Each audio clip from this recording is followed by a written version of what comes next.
Bueno, si hay un momento culturalmente idealizado, es el momento del embarazo, ¿no? Lo previo, el Ujú. transcurso del embarazo, el momento posterior. Y esto contribuye que muchas veces nos focalicemos más que nada en la salud física, dejando de Ujú. lado otros múltiples factores que intervienen y que son mucho más complejos inclusive. ¿Cómo lo ves vos? Sí, tal cual. Bueno, la realidad es que todo lo que ocurre en el embarazo, parto y puerperio tienen que ver con una integralidad, ¿no? Con esto de que somos algo más que un cuerpo, sino que somos seres emocionales, seres espirituales, ¿no? Entonces, de alguna manera, a veces se ha perdido el foco un poco, ¿no? En asistir a lo emocional o en dar lugar a lo emocional, porque, bueno, son tantos los cambios que ocurren en el cuerpo, ¿no?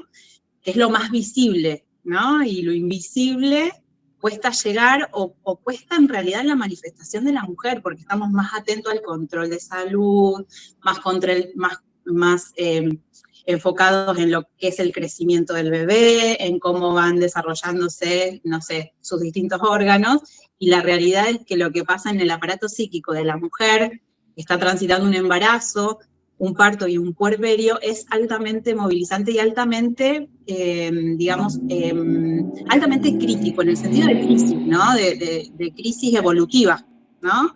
Así como ocurre la adolescencia y ocurre la madurez y ocurre la vejez, bueno, la maternidad y la paternidad, incluyendo también, ¿no?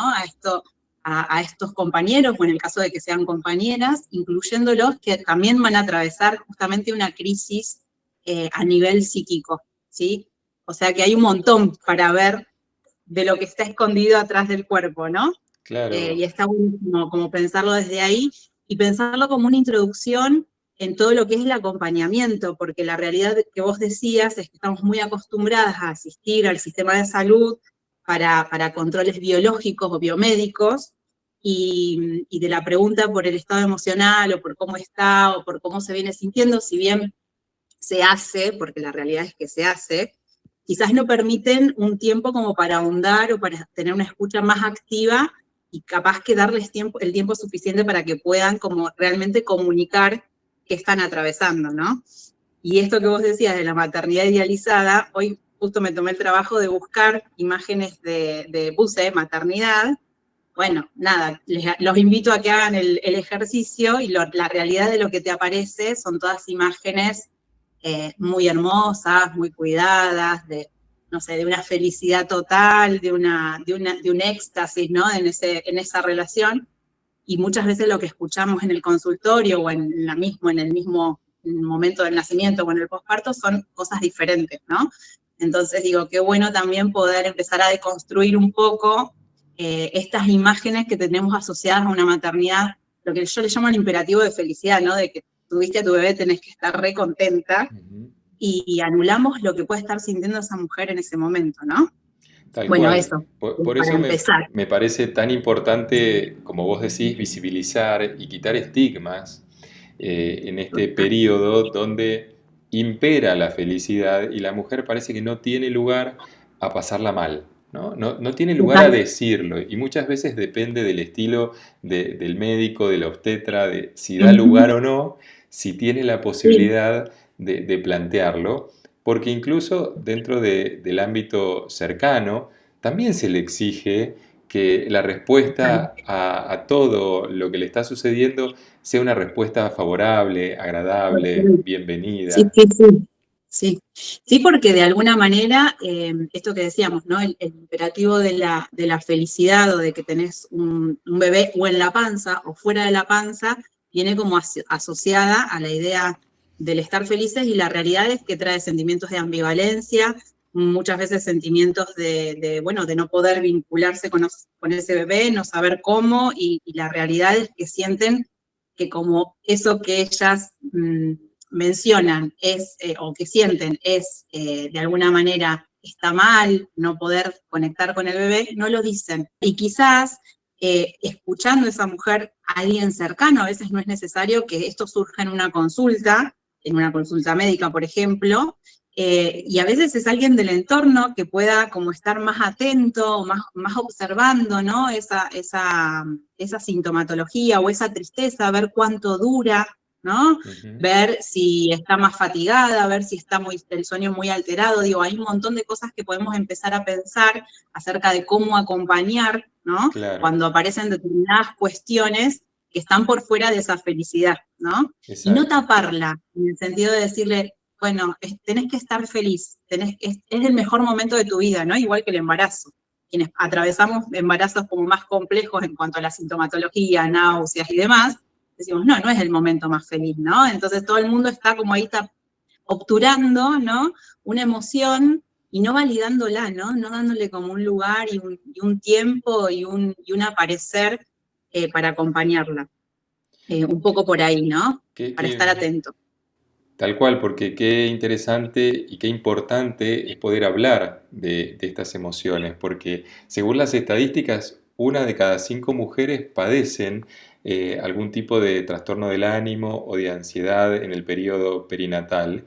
Y como vos decías, si no se llega a tiempo, el cuadro se puede complejizar, ¿no? Y puede Tal cual. avanzar a un estado psicopatológico si no tiene una Exacto. atención oportuna. Sí, exacto. Y hay algo que es habitual, que está bueno, recién vos traías esta cifra y bueno, hay otra que está también asociada a algo que es más habitual que ocurra y que a veces nos cuesta ahí como la diferenciación con la depresión postparto, que es que entre el 50 y el 80% de las mujeres padecemos tristeza postparto, el famoso baby blue. Ujú. Eh, y la realidad es que cuando aparecen esos síntomas, aparece la alerta, no, está deprimida, tiene depresión postparto. Y nuevamente obturamos ese tiempo para, bueno, a ver, ¿cuánto van a durar estos síntomas? ¿Cuánta tristeza? ¿Se puede conectar con el bebé? ¿No se puede conectar con el bebé? Empezar a ver como otras cosas. Pero digo, a nivel psicoeducativo es re importante, así como nos dicen, bueno, en semana tanto el bebé tiene estas características, en semana tanto se desarrollan los pulmones. Digo, así como nos cuentan todo eso, nos tienen que contar, digo, es psicoeducación que nos cuenten que podemos atravesar una tristeza postparto después del nacimiento de nuestro bebé, que puede durar entre 2 y 3 semanas, que puede haber síntomas de mucha tristeza, de mucha ambivalencia, esto de estar como como con sentimientos muy eh, del orden de la culpa, de no saber cómo manejarse, de que es todo nuevo y que yo no puedo con esto, pero la realidad es que esos síntomas remiten, digamos, desaparecen y a las 3 semanas, 4 semanas, 5, tampoco es tan exacto, ¿no? Nada, no estamos más tan tristes. Sí va a haber ambivalencia afectiva, porque vamos a estar como en esa construcción de rol y es todo muy raro el primer tiempo, no es como todo esto, ¿no? No es la romantización del puerperio, ¿no? Porque digo, a la romantización del nacimiento le sumamos la romantización del puerperio, de que es todo divino, y la realidad es que no lo es porque hay una crisis muy grande, una crisis identitaria, hormonas dando vueltas ahí que nada, trastocan un montón de cosas. Y bueno, como poder estar atentos a que si estos síntomas sí continúan y se complejizan con otros, que si querés después los podemos como empezar a nombrar, bueno, ahí estamos hablando de otra cosa, ¿no? Pero para mí fue re importante como la realidad de conocer que es habitual esa tristeza, porque si no, si estamos tristes, es como ya vamos para el lado de la depresión, bueno, muchas veces sucede, ¿no? Que quien no conoce la tristeza postparto aparece llamándote, ¿no? O un familiar o una médica diciéndote, no, bueno, está deprimida. Y ya ahí estamos como, nada, catalogando o diagnosticando Ujú. algo que la realidad, que primero que no fue evaluado, que tenemos desconocimiento porque la realidad es que esta información no circula tanto. Y en tercer lugar, como nada, etiquetando y ya dándole un plus más a esa mamá que está muy vulnerable, ¿no? Digo, porque te digan, está deprimida, a todo lo que ya le está pasando internamente, nada, hacemos un montón, ¿no? Muchísimo. Y se Para, desprende para, mucho también de lo que vos estás diciendo, porque en principio otorgarle el carácter de natural a estas respuestas que se pueden presentar. Y acá se me total. ocurría pensar también que en algunos casos esta respuesta no es inmediata, que puede venir en el transcurso del posparto, ¿no? De toda la etapa perinatal, pueden comenzar a aparecer y no de inmediato, ¿no? Que eso Total, también es esperable. claro, sí. Sí, incluso, por ejemplo, toda la sintomatología de la depresión postparto, Sí, digo, que no aparezca durante las primeras 3 semanas, no significa que no podamos tener una depresión postparto quizás a los 6 meses, ujú, al año, ¿no? Digo, dentro de los parámetros como más habituales. claro, Porque la construcción, digamos, de todo el proceso de adaptación, porque la realidad, bueno, lo sabemos, ¿no? Un poco por la adolescencia. Después, si querés, introducimos este concepto de la matresencia, ujú, que es muy interesante como para poder pensarlo como crisis evolutiva que implica muchas adaptaciones y que implica muchas transformaciones a nivel cerebral, porque la realidad de lo que ocurre en el cerebro de las madres es parecido, por eso se le llama matresencia, es parecido a lo que ocurre en el cerebro de los adolescentes cuando están en esa etapa de transformación evolutiva y los estudios lo que muestran es justamente que, bueno, ni hablar de cómo impacta obviamente en el rol, en lo vincular, en lo social, pero muestran justamente cómo es el cerebro, cómo analizan los cerebros de adolescentes, analizan los cerebros de madres recientes y el grupo control es de mujeres que no son madres, pero que tienen deseos de maternidad. ujú. Y en la comparación, digo, los cortes son muy parecidos a los de los adolescentes. Hay zonas que se apagan porque lo que se prende, digamos, a nivel cerebral es el cerebro más del orden de la asistencia de esto, ¿no? De ocuparme del maternaje, de ocuparme de este bebé que nació y que necesita alimento, necesita cuidados y demás. Pero bueno, es muy valioso incluso contar con estas investigaciones porque nos hacen dar cuenta también de la importancia del cuidado del cerebro y de la salud mental de las madres, ¿no? Claro, pensaba esto en relación a, se enciende más el alerta. El alerta y todo lo que tiene que ver con las funciones de cuidado, el Ujú, cerebro más maternal, ajá, ¿no? Hay como una gran transformación, o sea, se apaga, por eso también hay como estos eventos en los que las madres te cuentan que no recuerdan algunas cosas, que quizás se le van algunos datos, o sea, claro, porque de alguna manera el cerebro ahí es como efectivo en el sentido de hacer este trabajo de, bueno, no, vamos a ocuparnos de lo que ahora es importante, que es que vos cuides a este bebé y que te intentes adaptar a este rol, ¿no? Por eso también hay como algunas cuestiones de las mujeres que traen esto de algunas funciones que sienten en las que no están muy ejecutivas o que las tienen, o cuestiones que se olvidan, ¿no? O esto de que, bueno, no puedo leer algo de corrido porque no saco ninguna idea principal y la realidad es que es por esta transformación cerebral. Se le llama quienes lo estudian, que obviamente viene del lado de las neurociencias y demás, se le llama poda neuronal, porque es como el árbol, ¿viste? Se le podan algunas partes para que pueda, y por eso, digamos, no lo entendamos como en sentido eh, de, de desmejoramiento, sino justamente de mejora, ¿no? ajá. Porque la realidad es que todas estas adaptaciones hacen que uno tenga muchísimas más habilidades que después las va a integrar a todo lo que ya traía, ¿no? Pero bueno, es muy interesante porque son las últimas cuestiones que se empiezan como a investigar y a nombrar, y esto de que puedan producirse nuevos términos, ¿no? Digo, de puerperio, por ejemplo, yo siempre cuento que cuando fui mamá por primera vez hace 13 años, de puerperio no se hablaba, Ujú, y ahora la realidad es que sí, porque pudimos empezar a nombrar ese estado emocional posparto que es tan significativo, ¿no? Y que a veces como queda en la intimidad de esa mujer y de esa familia cuando llega a la casa con el bebé y viste que después del parto es como que al embarazo le dan un montón de lugar, todos quieren darte con la panza y hay como mucha atención, mucho control, ¿no? Controles muy seguidos y en el puerperio vos llegás a tu casa con ese bebé y hay como una cuestión ahí como de aislamiento, como, ¿no? Una cuestión de mayor soledad capaz en el acompañamiento, ¿no? Capaz que quieren conocer al bebé, pero a la mamá, no sé si le preguntan cómo está, cómo se siente, ¿no? Están como todos muy expectantes de ese bebé, e incluso en los controles, ¿no? Digo, pienso que es importante cuando van a la obstetra o cuando van al pediatra, que además de mirar, digamos, lo físico o al bebé, miremos a esa mamá, ¿no? Ujú. Que capaz, digo, con el semblante, si somos un poquito, si tenemos ahí como la posibilidad de estar como más observando, nos damos cuenta quizás de un montón de cosas en la mirada, en los gestos, en el abatimiento, en la tristeza, o que están, no sé, muy ansiosa, por ejemplo, ¿no? Está bueno como también para abrir un poco ahí la posibilidad de mirar un poquito más a la madre, ¿no?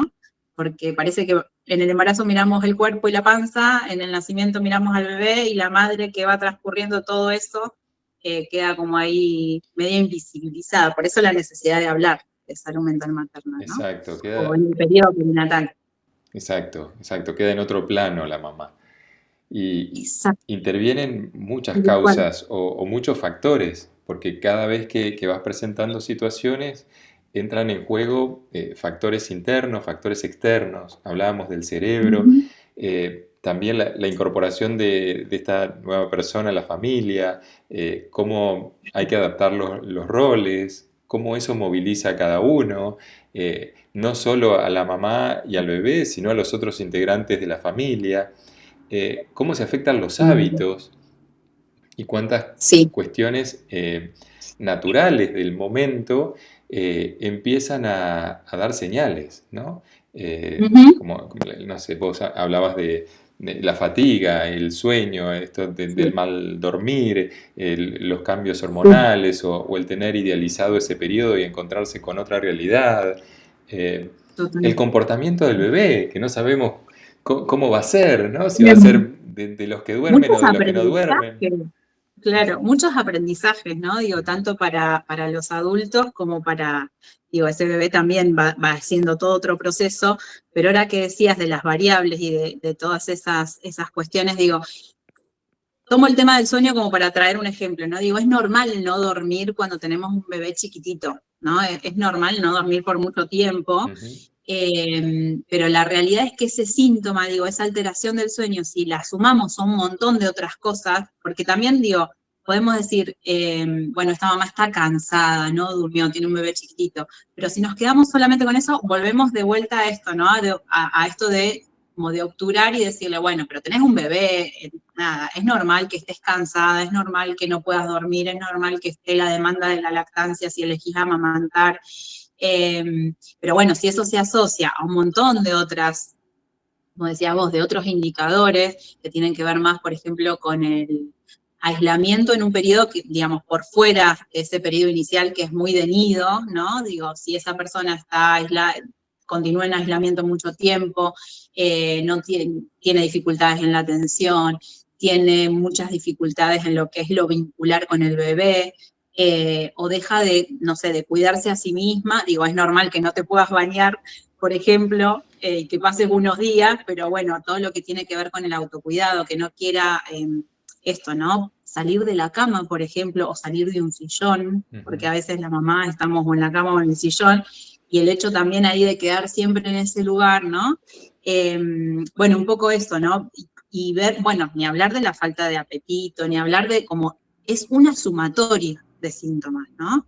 Y eso sí ya hace más quizás a un cuadro más depresivo, eh, y la importancia como de la consulta oportuna, ¿no? Porque si no sé, está con el sueño mal y no consultamos, empieza a no querer comer, la vez que no quiere salir de la cama, la vez que está aislada de sus amistades, la vez que ha descuidado su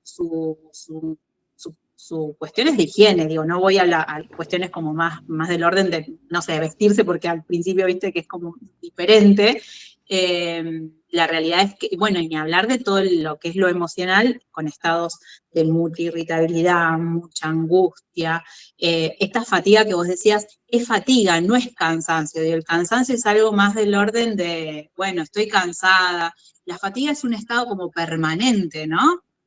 El cansancio por lo general lo tenemos como en algún momento del día, la fatiga es algo más del orden de lo estable, de lo continuado, ¿no? Una persona fatigada que la ves en su rostro. Bueno, no sé si se me escapa algún otro síntoma, pero bueno, si recuerdo alguno más como para poder después agregarlo, lo cuento, pero esto, ¿no? De poder como diferenciar esas dos grandes, bueno, ni hablar de psicosis puerperal, que es un caso muchísimo más grave y tiene digamos, otros síntomas más del orden de las ideaciones o nada, de mucha más gravedad y de mucha más fácil consulta, porque los síntomas son tan visibles, ¿no?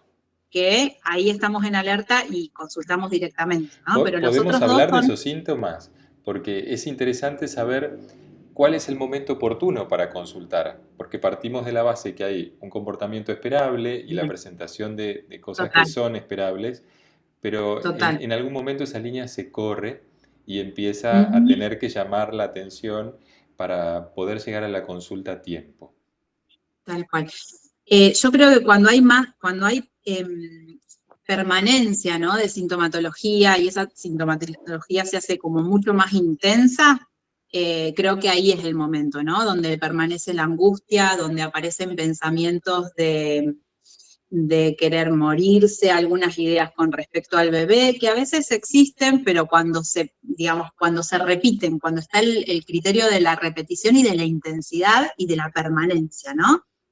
Porque, bueno, es normal la angustia, pero si está 5 meses angustiada, bueno, hay que empezar a hablar, ¿no? Como empezar a poder enlazar esta angustia, o que esta angustia nos esté mostrando la señal para empezar a indagar algo, ¿no? Porque a veces con la angustia lo que queremos hacer es como, bueno, listo, me la quiero sacar de encima y ya está, y en realidad va a ser la que nos va a llevar a, a, a ese enlace, a ese poner en palabras, esa alerta, ¿no? Digo, la angustia es como ahí, esa alerta que nos va marcando, o estos estados de ánimo tan variables, pero me parece que la intensidad y la permanencia son como las claves para la consulta, ¿no? Perfecto. No sé si Marian vos coincidís.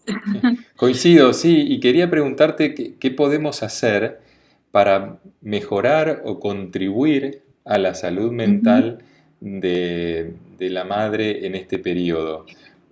ujú. ¿Hay algo que desde lo casero podamos tener en cuenta, ¿no? Desde lo hogareño, Sí, sí. Y y en otra escala, ¿no? A nivel salud pública, a nivel atención mm, profesional, también, digamos, partimos desde donde vos quieras, pero ¿qué podemos ni hacer para hablar. contribuir? Ni hablar.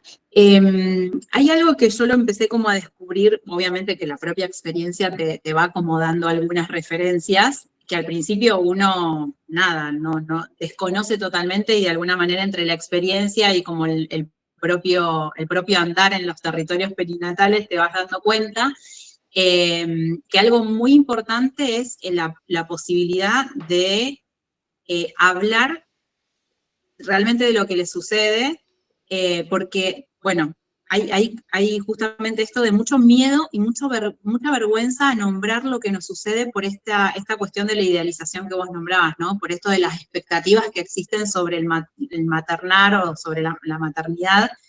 Y ni hablar de los nuevos modelos que se están que están apareciendo respecto de cómo ser madre ahora, ¿no? Porque digo, tenemos la idealización de la maternidad, pero ahora tenemos las nuevas formas de ser madre que también nos marcan ahí con algunas exigencias, no sé, esto de la alimentación saludable, la alimentación a demanda, teta a demanda, todo lo que tiene que ver con el movimiento libre. Hay nuevos mandatos, ¿no? Y como para prestar atención, que también ahí están como ejerciendo un modelo a seguir, ¿no? Que pensaba esto, ¿no? De una mamá reciente con todo esto en la mente, y le agarra como esta sensación de bueno, no estoy pudiendo maternar, o me agarra, no sé, tengo sentimientos ambivalentes, lo quiero, pero por momentos quiero estar lejos del bebé porque me agobia. ¿Cómo lo puede nombrar frente a tanto mandato? ¿No? Digo, qué difícil ahí poder darle un espacio para que pueda hablar de sus sentimientos sin sentirse juzgada, ¿no?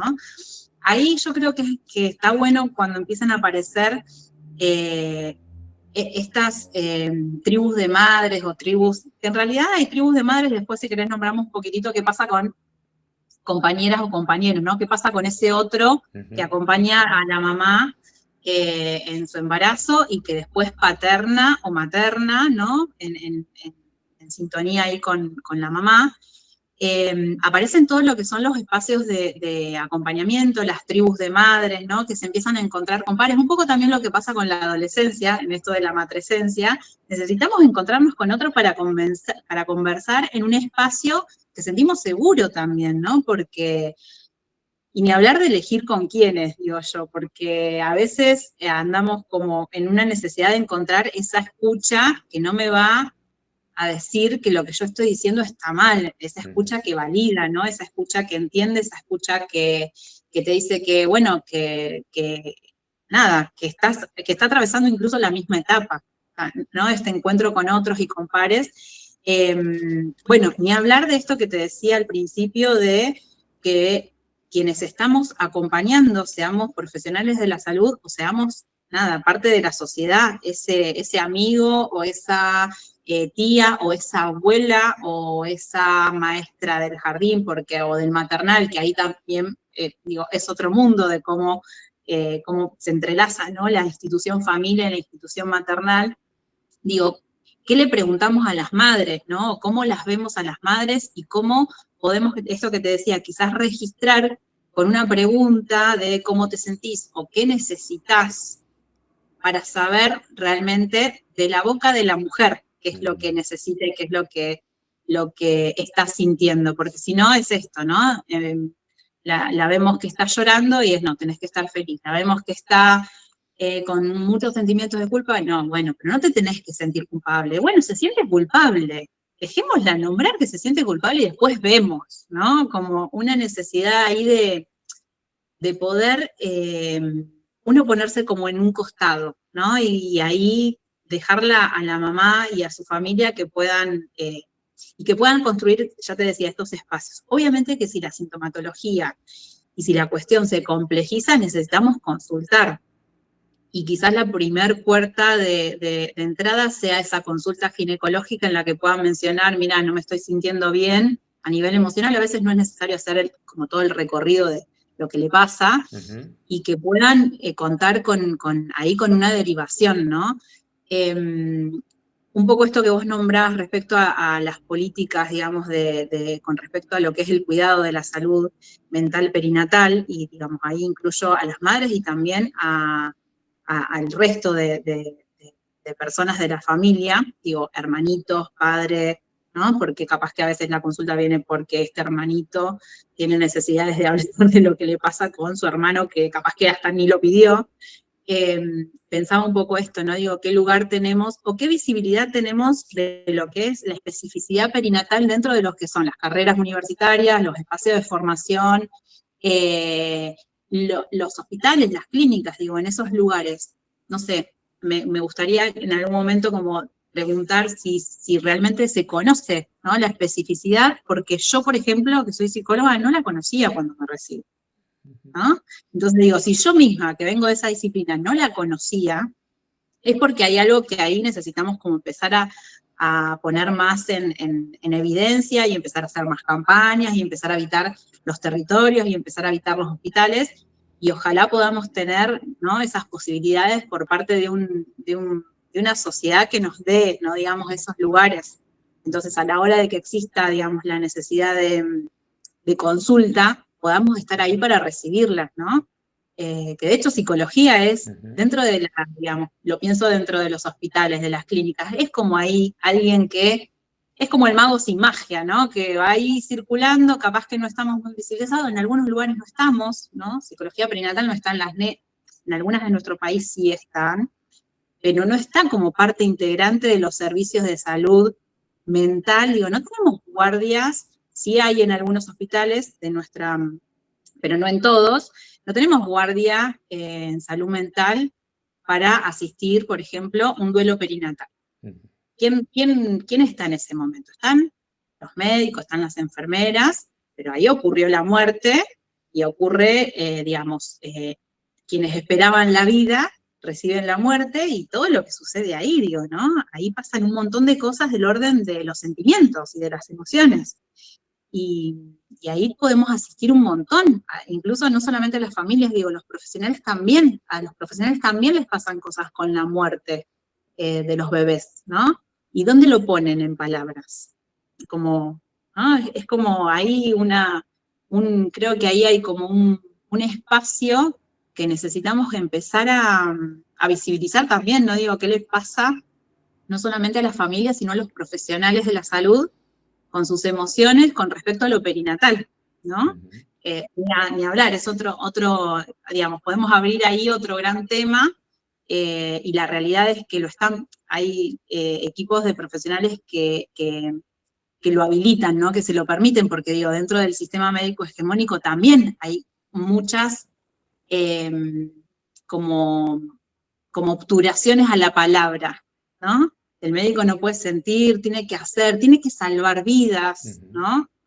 Entonces ahí hay todo un territorio que, bueno, me parece re importante empezar a construirlo con, obviamente ahora, están todo lo que tiene que ver con los grupos de psicólogos perinatales que empezamos a acompañar, pero la realidad es que también necesitamos como ir haciéndonos empezar a abrir como con los codos, ¿viste? Los espacios y empezar a nombrar que estamos para todos, que estamos para la familia, pero estamos también para el profesional, ¿no? Que se lleva esa angustia a la casa. Digo, murió un bebé y después voy a asistir a un nacimiento. ¿Cómo hago para pasar de la muerte a la vida?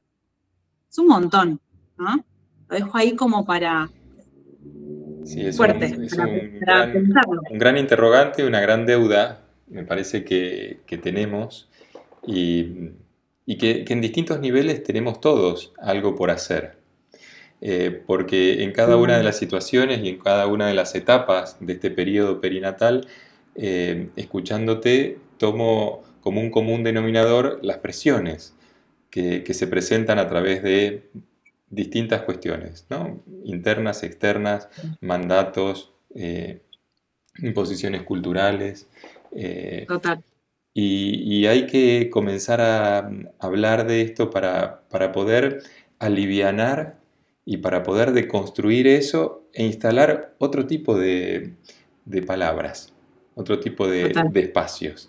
Y en ese sentido era la convocatoria de este encuentro, para que podamos sembrar distintas palabras y que nazcan nuevos espacios. Gracias, Marian. Gracias a vos.